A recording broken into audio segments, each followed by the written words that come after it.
페이지부터 보여주시죠. 예, 평화를 짓는 사람들, 그 평화와 천국이 이어지는 그 이야기를 오늘 좀 하려고 합니다. 이 이야기에 앞서서 여러분들에게 기쁨의 소식을 좀 드리면, 사실 오늘이 교회 학교 연합 예배가 있었던 날이죠. 그래서 교회 학교 연합 예배 날은 원래 청년부 예배가 없는 날입니다.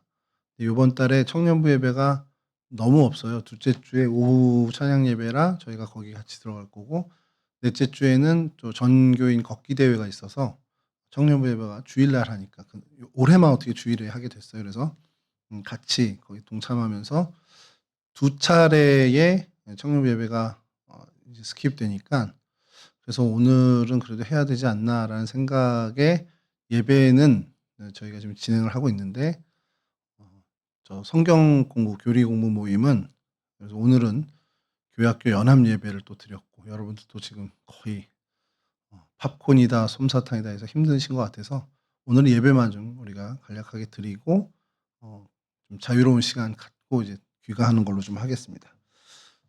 이 소식을 전하려고 왔는데 윤섭이도 안 보이고 도혜원이도 안 보이고, 그리고 또 뭐 우리 혜린 쌤이 어떻게 되는지 모르겠는데, 뭐 여러 루트로 들리는 소문은 뭐 곧 떠난다는 얘기는 있는데 청년부에서 한 번도 그 정식적으로 들은 얘기가 없어서, 그건 제가 좀 알게 되면 다시 한번 광고하는 걸로 하겠습니다. 예, 오늘은 평화입니다. 오늘의 주제는 평화인데, 이 평화라는 게 참 말은 쉬운데 굉장히 어려운 것 중에 하나예요. 굉장히 단어나 개념적으로는 그래 평화 좋은 거고 우리가 보통 평화롭다라고 생각을 하는데, 사실은 우리가 가진 평화보다 더 큰 평화가 있거든요. 그래서 그 부분에 대해서 오늘 좀 이야기를 하려고 합니다. 세상에서 가장 무서운 게 뭐냐라고 한다면 이제 뭐 호환, 마마 무슨 뭐 이렇게 여러 뭐 귀신이나 이런 어떤 공포에 나오는 것들을 얘기하겠지만, 그것을 이제 심리학자들이나 정신의학과 학자들이 수치로 이제 그것을 약간 수치화한 것이, 이 사람이 갖는 그 뭐 트라우마라든지 스트레스 지수를 가지고 이제 그걸 뭐 사실 그걸 숫자화한 거죠. 그래서 어떤 상황이나 어떤 일을 대할 때 보통의 사람들이 가장 큰 스트레스를 받는지를 수치화한 게 있습니다. 일상에서 벌어지는 스트레스의 최극도는 죽음입니다. 그게 사실 제일 커요. 어떤 죽음 형태를 당하든 죽음이라는 상황에 맞닥뜨렸을 때 스트레스 지수가 제일 커요.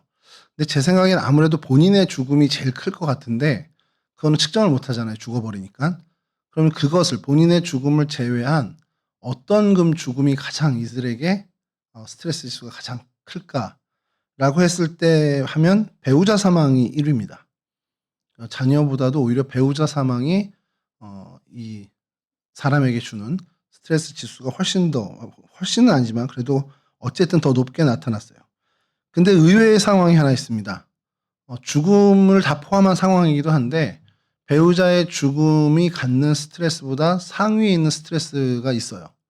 그게 전쟁 상황입니다. 그러니까 이게 전쟁이, 우리가 지금 요즘 전쟁이 났잖아요. TV로나 어떤 보도나 매체를 통해서 야, 지금 이란하고 저 호르무즈 해협 지금 전쟁 심하고 이스라엘이 레바논 침공해서 거기에 막 애들이 죽고 있대, 이런 상황들을 들을 때의 스트레스가 아니라 내가 전쟁의 상황에 노출됐을 때의 그 스트레스는 배우자 사망 때에 얻는 스트레스보다 더 지수가 높다라는 겁니다. 그러니까 그만큼 전쟁이라는 게 우리는 겪어보지 않았지만 어마어마한 정말 극도의 스트레스를 우리 가운데 주는 거고, 그게 사실은 두려움이라는 것, 가장 무서운 상황이라고 우리가 할 수 있다는 거죠. 전쟁의 소식이 요즘처럼 많이 들리는 시절이 별로 없었습니다. 그 최근 뭐 몇십 년 동안의 전쟁이 이렇게 피부에 와닿은 것도 별로 없었고요. 뭐 우리나라에서 소말리아 파병을 갔다, 이라크 파병을 갔다, 이제 뭐 평화유지군으로 갔다 정도만 들었지, 이게 우리 실생활에 이렇게까지 영향을 주는 건 사실 굉장히 오랜만에, 제가 이제 어릴 때 걸프전이 일어난 그 이후로는 처음인 것 같아요. 근데 그게 굉장히 불행한 일이라는 걸 우리는 감으로 알고 있습니다. 그러니까 이 전쟁이라는 스트레스 상황, 죽음을 맞닥뜨리고 언제 어디서 죽음이 일어날지 모르는 그런 상황이 우리 가운데는 가장 어려운, 무서운 일이라고 한다면, 그걸 조금 다른 표현으로, 우리가 신앙적인 표현으로 한다면 그게 거의 지옥과 같은 상황이겠구나라는 것을 우리가 가늠할 수 있다는 겁니다. 그럼 지옥과 반대가 되는 천국은 이러한 스트레스가 없는, 그것이 천국이 되겠죠. 그럼 결국 전쟁이라든지 죽음과 맞닥뜨리지 않는 그 불화와 어떻게 보면 전쟁과 같은 그 상황을 맞닥뜨리지 않는 것을 그냥 개념적으로 우리가 반대편에 있는 것을 생각한 건 평화라고 얘기를 할 수 있다는 거죠. 그러면 그것을 우리는 예측할 수 있는 건 그러면 하나님이 우리에게 허락할 천국이라는 곳은 그 평화의 최상위층에 있는 평화가 주어지겠구나라는 것을 가늠할 수 있다는 겁니다. 다음 사진 보여주시면 천국을 만드는 가장 중요한 요건이 이것으로 우리가 좀 딱 이거다라고는 할 수 없지만 굉장히 중요한 것으로 얘기할 수 있는데 다음 페이지 좀 넘겨주시죠. 전쟁이나 또 우리가 소망하는 천국 이 둘을 극명하게 나누는 것은 결국 그 평화의 문제라는 겁니다. 평화가 있으면 정말 제대로 된 평화가 있다면 그것을 우리가 천국이라고 얘기할 수 있고 이 평화가 깨졌다라고 한다면 그것은 천국이 아닌 그 반대의 지옥이라고 우리가 할 수 있겠죠. 전쟁이 지옥을 의미하는 것이라고 볼 때 우리가 전쟁 없는 세상에 살 수 있다. 그러면 천국을 살 수 있다라고 얘기할 수 있는 논리가 된다라는 겁니다. 근데 이 전쟁이란 게 오늘날처럼 이렇게 국가와 국가 사이에만 있는 게 아니더라는 거예요. 여러분들의 가정이나 혹은 직장이나 학교에서 여러 사람들과 함께 어우러져 살 때 그 안에 불화가 있다면 그냥 우리가 표현을 전쟁으로만 표현을 안 할 뿐이지 전쟁과 같은 사실 우리에게 평화를 깨는 그런 어떤 상황에 우리를 내몰고 간다라는 겁니다. 그러니까 그것은 결국 천국의 삶을 살지 못하게 하는 요소가 된다라는 거죠. 그건 마찬가지입니다. 여러분 누구와 계속 불화하는 마음, 그 사람과 갈등의 연속이고 그 갈등의 마음이 계속 내 안에 머무르고 그것을 계속 곱씹고 있다면 그 사람의 삶은 그 사람의 마음은 평화가 깨진 것이고 곧 천국을 살지 못하게 된다라고 우리가 얘기할 수 있다라는 거예요. 그래서 우리가 이 천국을 얘기할 때 하나님 나라를 얘기할 때 사실 하나님 나라 그러면 제일 중요한 요소는 예수 그리스도죠. 하나님 나라에 주님이 계시니까 하나님 나라입니다. 그것이 어떠한 상황이든 어떠한 환경이든 거기에 주님이 계시면 거기는 하나님 나라죠. 우리가 뭐 험한 골짜기, 악올 골짜기, 뭐 빈들 아니면 사망의 엄침한 골짜기를 간다고 해도 주님이 나와 함께 하시면 거기 평화가 있고 그래서 그것은 천국이라고 우리 할 수 있습니다. 그러니까 천국의 가장 중요한 것은 주님이에요. 근데 이제 주님이 계시면 발생되는 여러 일들 중에 가장 어떻게 보면 크게 와닿는 게 바로 평화라는 겁니다. 그리고 주님은 이 땅에 평강의 왕으로 오셨고요. 그래서 천국의 가장 중요한 요소는 예수 그리스도인데 그러다 보니까 주님 때문에 주님 덕분에 평화가 넘치게 됩니다. 그러니까 천국에 드러나는 모습, 그러니까 현상으로만 본다면 이 대표적인 모습, 대표적인 현상이 바로 평화라는 겁니다. 그러니까 우리 그런 거 있잖아요. 신앙이 아주 좋은 분들을 우리가 보면 저분은 저렇게 평화롭지 않은 상황인데 우리가 객관적으로 볼 때 저분이 지금 뭐 돈이 많은 것도 아니고 매일 저렇게 쪼들리고 또 몸도 건강치 않고 그리고 여러 가지 상황들이 내가 볼 때는 정말 저분 되게 갈등이 많을 것 같은데 어떻게 저렇게 저분은 마음이 편하지? 이건 정말 하나님이 주시는 평화라는 거예요. 우리가 그런 분들을 우리 현실 세계에서도 마주치고 보듯이 주님으로 인한 평화가 깃든다. 그것은 적어도 그분의 삶, 그 삶은 천국의 삶을 살고 있다라고 해도 문제가 틀린 말이 아니라는 겁니다. 그래서 우리가 마주하는 전쟁, 가정, 직장, 교회 안에 뭐 어떤 공동체 안에서 어디서든 우리가 갈등과 다툼 속에 있다면 우리는 그것을 평화가 깨진 상태, 천국의 삶이라고 할 수 못한다라는 것. 그래서 우리가 소망하는 천국은 결국 이 갈등과 어떤 그런 다툼이 없는 반목이 없는 정말 평화로운 상태가 우리가 소망하는 천국이 될 수 있다는 겁니다. 그냥 몸이 편해 뭐 먹고 자고 눕고 하고 싶은 한 그런 천국이 아니라 정말 분주하게 살아가고 바쁘게 움직이지만 늘 마음의 평안함이 넘쳐서 그냥 콧노래가 나오고 마음이 늘 즐거워. 그게 진짜 평화의 상태, 그게 정말 천국의 모습이 된다라는 겁니다. 근데 이 중요한 것은 이 평화가 그러면 주님으로부터 정말 내려오는 은혜도 있지만 그냥 마냥 주님이 주시는 것만 기다리는 것이 아니라는 거예요. 성경에서 우리에게 일관되게 얘기하는 건 이 평화를 위해서 우리가 수고의 땀을 흘려야 된다는 겁니다. 평화를 만드는 일, 평화를 건설하는 일에 우리의 수고가 반드시 필요하다는 겁니다. 자, 그래서 다음 페이지 넘겨주시면 우리 삶이 누구나 다 마찬가지입니다. 우리 개개인이 평화를 헐어내는 사람이 될 때가 있고 평화를 세우는 사람이 될 때가 있습니다. 이 사람은 평화를 건설하는 사람이야. 그래서 이 사람의 인생이 뭐 빵살 때부터 뭐 8, 90대까지 늘 평화만 세우냐? 그렇진 않아요. 한 개인 안에도 평화를 헐어버리는 모습이 있을 때가 있고 평화를 구축하는 때의 모습이 있을 수도 있습니다. 근데 문제는 정말 미세하게라도 평화를 건설하는 사람의 모습이 조금이라도 우위에 있는 사람으로 우리가 살아가야 되지 않겠냐라는 거예요. 그래서 우리 주변에 그리고 우리 스스로도 마찬가지지만 평화를 만드는 사람, 전쟁을 만드는 사람 이 둘 중에 하나입니다. 그러니까 피스메이커냐 트러블 메이커냐. 적어도 그 상황에서 내가 피스메이커 역할을 하냐 트러블 메이커 역할을 하냐를 내 스스로 계속 점검할 필요가 있다는 겁니다.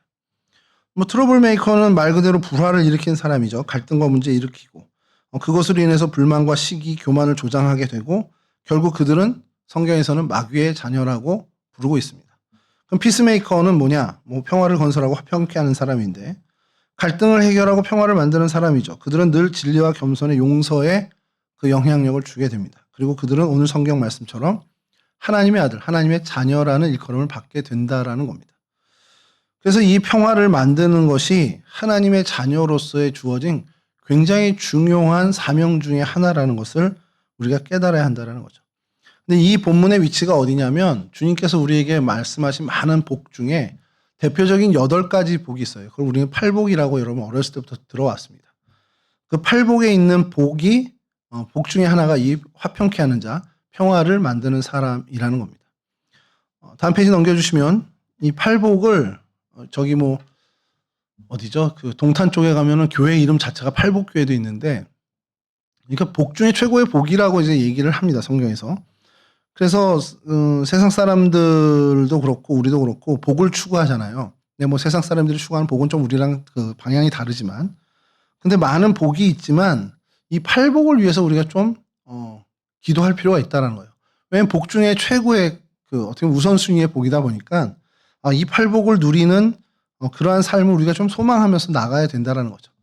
그리고 그 중에 한 게 오늘 하나입니다. 지금 개역개정으로 해놨는데 화평케 하는 자는 복이 있나니 그들이 하나님의 아들이라 일컬음을 받을 것이다. 그러니까 세상 사람들은 평화를 건설하는 사람을 보고 저 사람이 하나님 사람이구나. 저 사람이 진짜 하나님의 자녀구나. 이렇게 얘기할 수 있는 거고 또 하나님도 그렇게 칭해 주겠다라는 거예요. 그래서 복에도 순서가 있다는 어느 목사님이 그런 얘기를 하더라고요. 복에 순서가 있는데 좀 좋은 복부터 구해봐. 자잘한 어떤 무슨 뭐 부자 되게 해주세요. 뭐 건강 이런 복 말고 진짜 차원이 다른 복을 먼저 구하고 그 복을 누리는 인생이면 세상의 물질이 많고 적고 그건 중요하지 않게 돼 라고 얘기하시는 그 설교들을 많이 우리가 듣게 됩니다. 근데 그걸 굉장히 동의할 수 있게 돼요. 진짜 최고의 복을 우리가 이 팔복에 나온 8가지 복을 누리는 인생이 된다면 사실 다른 것들은 뭐 이렇게 불필요하다라고 말할 수 있을 정도로 별로 관심을 갖지 않게 되는 인생이 될 수 있다는 겁니다. 그래서 오늘 그 중에 있는 평화의 화평을 만드는 하나님의 자녀라고 일컬음을 받게 되는 복에 대해서 우리가 생각하는데, 이 평화는 아까도 말씀드린 것처럼 저절로 주어지지 않습니다. 이 평화는 우리가 어떻게든 일구어 가야 돼요. 그렇게 우리는 피스메이커, 평화를 만드는 사람으로 살아가야 한다는 거죠. 그럼 이 평화를 만들기 위한 툴이 필요하잖아요. 어떤 걸 가지고 우리가 평화를 만들 수 있나. 그래서 다음 페이지 보여주시면 평화를 건설하기 위한 4가지 도구함이 있습니다. 그리고 그곳에 4가지 도구가 있는데 첫 번째는 이제 기준을 세우는 거예요. 어떤 게 평화인지 평화냐 아니냐라는 어떤 절대적인 기준을 만들어야 되는 게 있습니다. 우리의 생각 속에 우리의 삶 속에 그 기준을 지어가는데 그 기준은 성경의 진리와 용기로 세워갈 수 있습니다. 두 번째는 이제 흐름인데 이것은 어떻게 보면은 겸손한 자세 그리고 그걸로 인한 긍휼, 그러니까 베풀매 삶이 될 때 이 흐름이 발생이 됩니다. 이 흐름이 발생돼야만 평화가 이루어져요. 이건 좀 이따 좀 강론에서 설명해 드리겠습니다. 그리고 세 번째는 이제 마음입니다. 이 마음을 지키는 것이 중요한데 시기하지 않는 마음과 감사하는 마음을 가져야 돼요. 왜냐하면 시기하는 마음은 우리의 이 평화를 늘 깨버리는 역할을 합니다.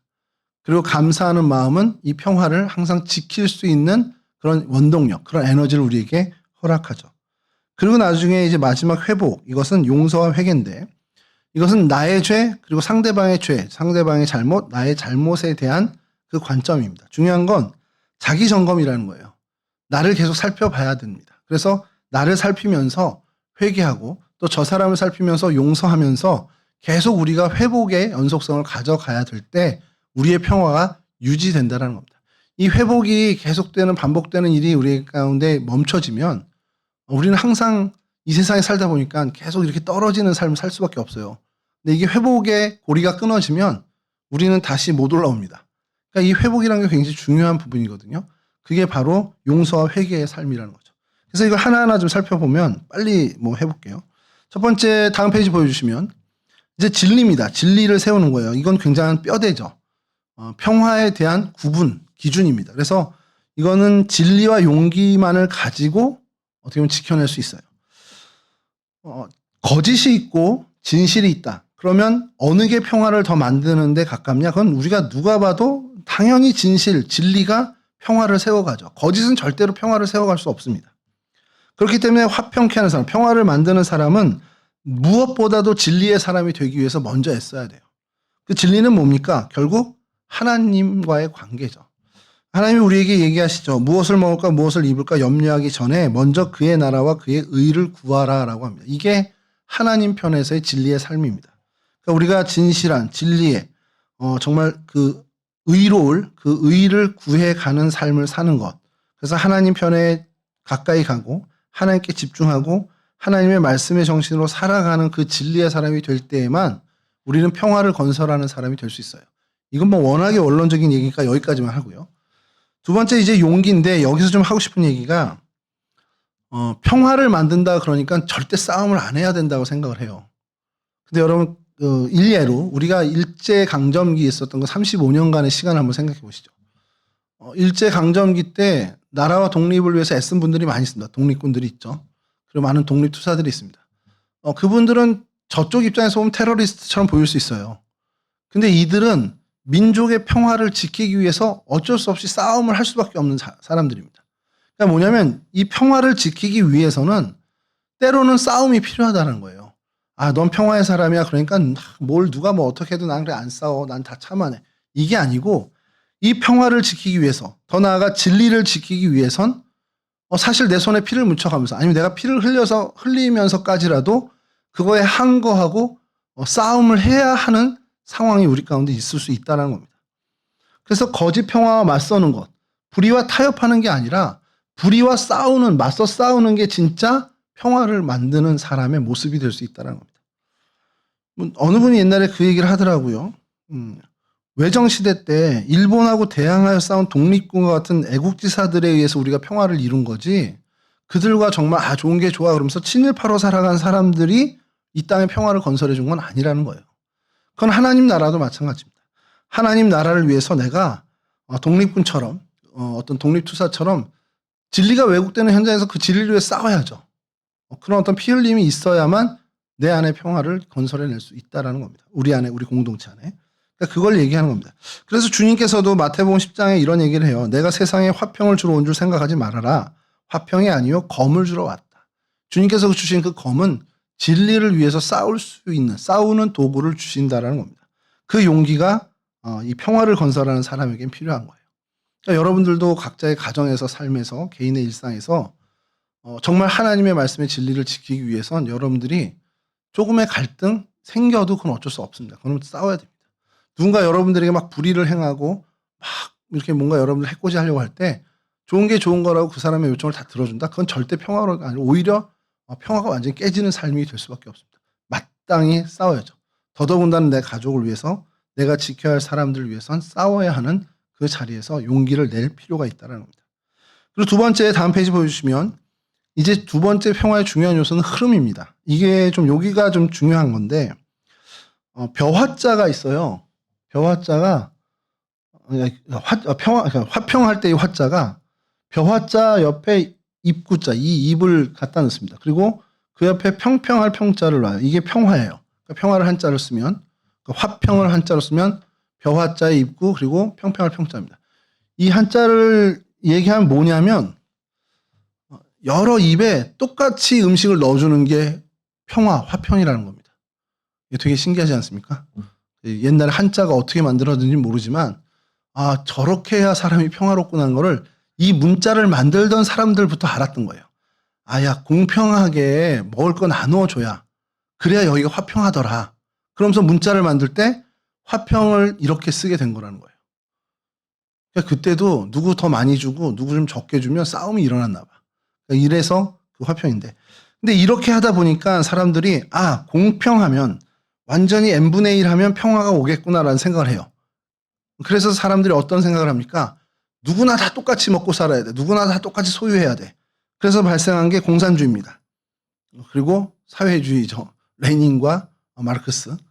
이론적으로는 굉장히 앞서갑니다. 왜냐하면 모든 사람이 자기가 가진 능력만큼 일해요. 근데 거기서 발생된 수익은 모든 사람이 다 필요에 따라 똑같이 나눈다. 굉장히 이상적인데 그게 평화가 오느냐? 그렇지 않아요. 우리는 역사에서도 검증됐죠. 그 많은 공산주의라든지 어떻게 보면 사회주의에서 실제로 평화가 이루어진 케이스를 한 번도 본 적이 없습니다.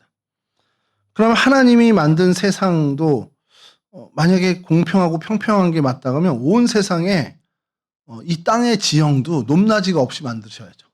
그리고 사람과 사람 사이에 강함과 약함이 있지 않게 높낮이가 있지 않게 만드셔야 되는 게 만약에 정말 하나님이 공평한 게 평평한 게 그러니까 평등한 게 평화의 기본이라면 그렇게 만드셔야 되는데 여러분 자연 만물을 보면 어떻습니까? 높낮이가 있죠. 산이 높은 산도 있고 낮은 산도 있고 깊은 골짜기도 있습니다. 하나님이 만든 세상은 이 높낮이가 있어요. 하나님이 주관하신 이 세상도 강한 사람이 있고 약한 사람이 있고 높은 사람이 있고 낮은 사람이 있습니다. 왜 이렇게 주님께서 하나님께서 만드셨습니까? 흐름을 만들기 위해서입니다. 자연 만물은 높낮이가 있기 때문에 공기가 흐릅니다. 그리고 높낮이가 있기 때문에 물이 흘러요. 물이 흐르지 않으면 어떻게 되죠? 우리 너무 잘 알고 있죠. 흐르지 않고 고이기만 하는 물은 우리 사해라고 염해라고 하는 이스라엘 땅에 있는 그냥 죽은 물이 돼버립니다. 흐르지 않으면 죽어요. 흘러야 삽니다. 높은 곳이 있어야 아래로 흐르죠. 강한 사람도 약한 사람도 그 사이에 무언가 흘러야만 생명이 역사한다는 겁니다. 경제 이론도 마찬가지입니다. 경제도요. 돈이 흐르는 것이 그 경제를 살리는 겁니다. 돈이 어딘가에 묻혀 있고 누구 한 사람에게 소유돼서 흐르지 않는다면 그 나라 경제는 파산됩니다. 그러니까 생명은 흐름에 있습니다. 흐름만이 이 생명을 유지해 갈 수 있다는 거예요. 그러니까 우리 인간 세상에도 하나님은 강한 사람도 만들고 약한 사람도 만드는 이유가 강한 자로 하여금 하나님의 긍휼이 이 약한 자에게 흘러가게끔 하나님이 이 세상을 디자인하시는 거예요. 근데 그것을 역행하거나 그러니까 중단하거나 역행하는 게 우리 인간의 욕심 때문에 결국 그래서 이 땅에 정말 많은 부조리들 사회가 죽어가는 어떻게 보면 생명의 역사가 그쳐지고 어떻게 보면 죽음의 역사가 펼쳐지는 일들이 벌어지고 있다는 겁니다. 그래서 이 흐름을 만들게 하기 위해서 제일 중요한 것 중에 겸손과 긍휼이 있다는 거예요. 내가 하나님 앞에 겸손한 자로 살아가는 태도를 가져야 합니다. 그게 이 흐름을 만드는데 굉장히 중요한 역할을 해요. 나는 하나님 앞에 연약한 자고 내게 주신 것은 내가 어떻게 잘나서 얻은 게 아니라 하나님이 나에게 맡겨주신 것이고 하나님이 이것을 하나님의 영광을 위해 하나님의 그 생명의 흐름을 위해 사용하시도록 주신 거야 라는 이 겸손한 태도를 갖고 있어야 되고 그것으로만 가는 것이 아니라 실제로 그것을 여러 사람들 입에 곡식을 공평하게 나눠주는 것 같은 베풀므로 실천해 나가는 긍휼을 우리가 가져야 한다는 거예요. 그러니까 어떤 사람이 약해요. 정말 보기 싫어. 정말 왜 쟤는 저렇게 찌질하지 해도 하나님이 내게 주신 그 강함. 그럼 만약에 그의 찌질함을 내가 봤다. 그럼 왜 하나님이 그걸 보여주신 거냐? 내가 갖고 있는 찌질하지 않은 나의 모습을 가지고 그의 찌질함을 도와주라는 거예요. 저 사람은 왜 저러지? 왜 저걸 저렇게 못하지?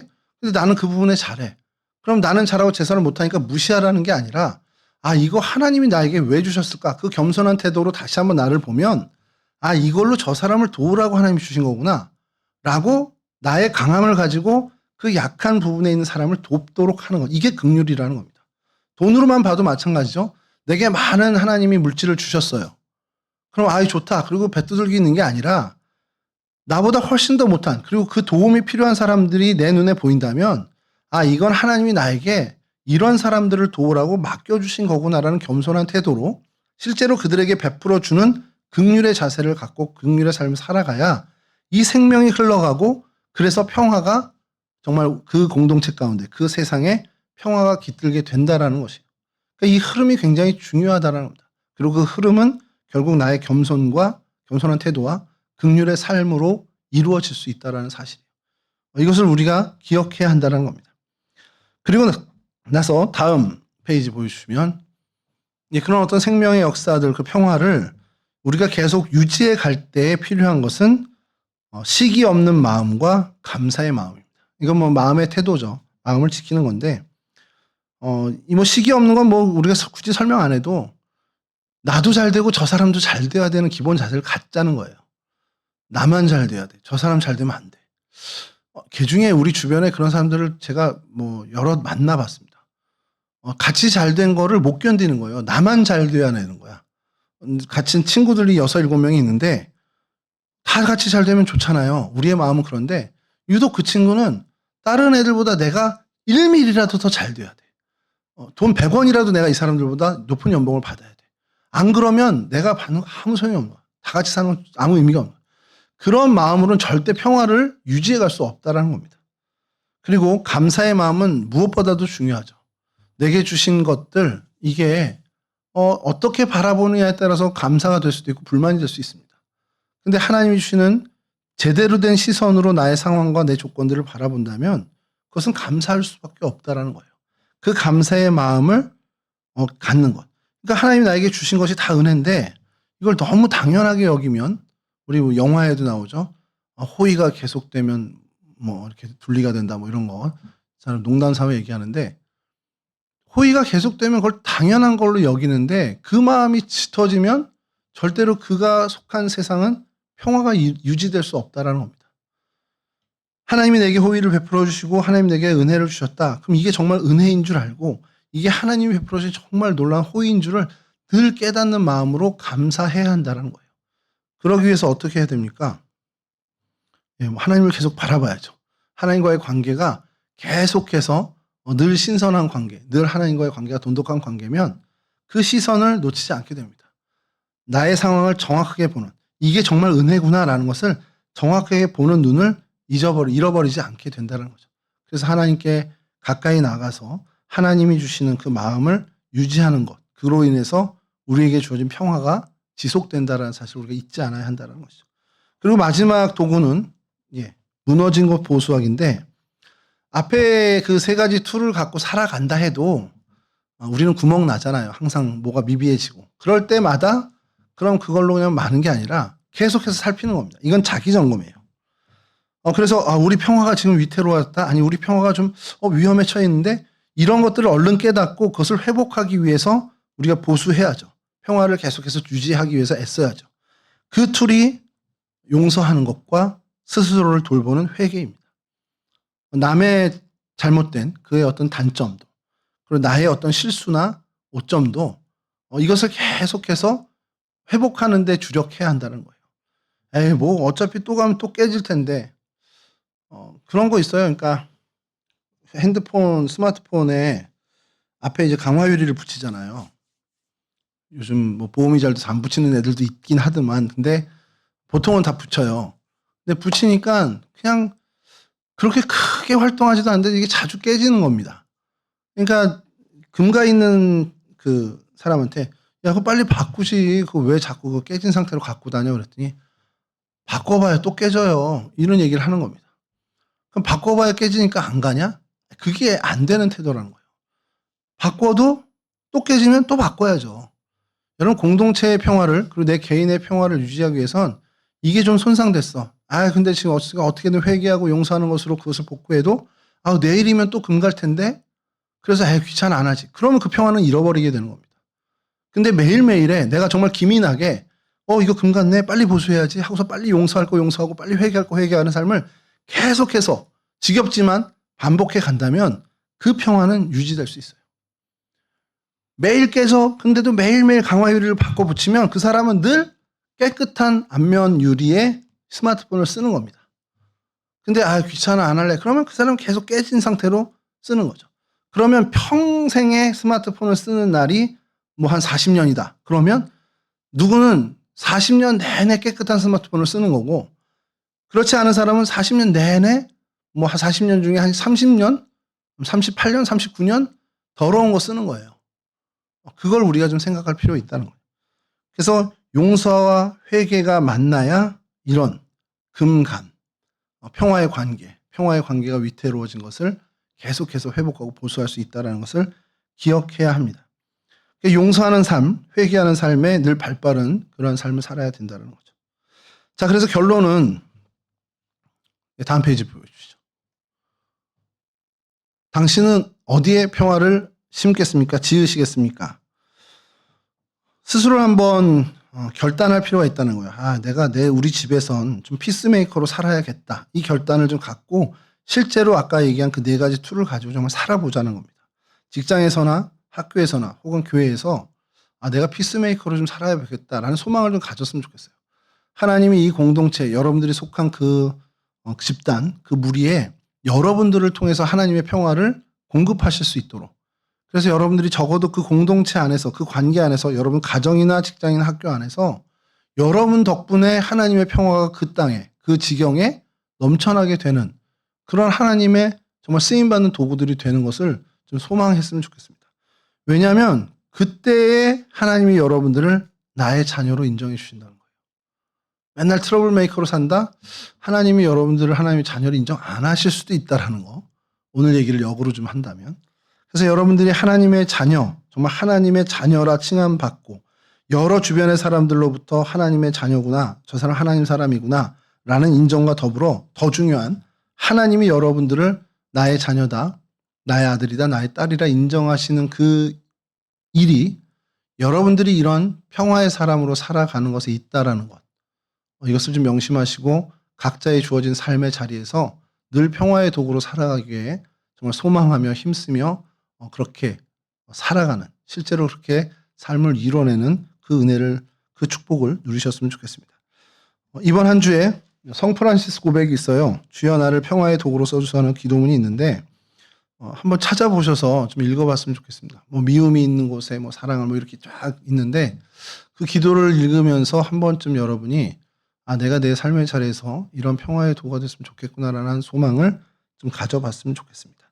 이와 같은 은혜의 주인공들이 다 되실 수 있기를 주님의 이름으로 간절히 축원합니다. 기도하겠습니다. 여호와는 내게 복을 주시고 너를 지키시기를 원하며 여호와는 그의 얼굴을 내게 비추사 은혜 베푸시기를 원하며 여호와는 그 얼굴을 내게로 향하여 두사 평강 주시기를 원하노라. 좋으신 아버지 하나님, 주님의 귀한 자녀로 저희들을 삼아 주심에 감사를 드립니다. 정말 하나님의 자녀 된 사람답게, 그러한 존재답게 이 땅에 하나님의 평화를 건설해 나가는 정말 피스메이커로서의 삶을 사는 저희 모두가 될 수 있도록, 우리 동성애 청년들이 될 수 있도록 도와주시옵소서. 하나님, 이들이 속한 가정과 이들이 속한 학교, 직장, 이들이 속한 그 삶의 자리가 하나님 이들로 인해서 하나님의 평화가 공급되고 하나님의 평화가 유지되는 귀하고 아름다운 일이 이들을 통해 이루어질 수 있도록 하나님 이들을 사용하여 주시옵소서. 그렇게 하나님의 도구된 평화의 도구로 살아가는 거룩한 인생들 되게 하여 주셔서 진짜 하나님으로부터 나의 자녀라 인정받는 거룩한 삶, 거룩한 존재들이 될 수 있도록 하나님 이들의 평생을 이끌어 주시옵소서. 이제는 우리 주 예수 그리스도의 그 크신 은혜와 우리 아버지 하나님의 그 극진하신 사랑하심과 성령 하나님의 교통하시며 인도하시며 도우심이 이 땅의 평화의 도구로 살아가길 원하며 하나님의 평화의 도구가 되기를 하나님 정말 소원하는 정말 하나님의 자녀다운 삶을 살기를 갈망하는 우리 청년들 머리머리 위에, 이들의 인생 위에, 이들의 삶의 자리 위에 이제로부터 영원히 함께하여 주시길 간절히 축원하옵나이다. 아멘.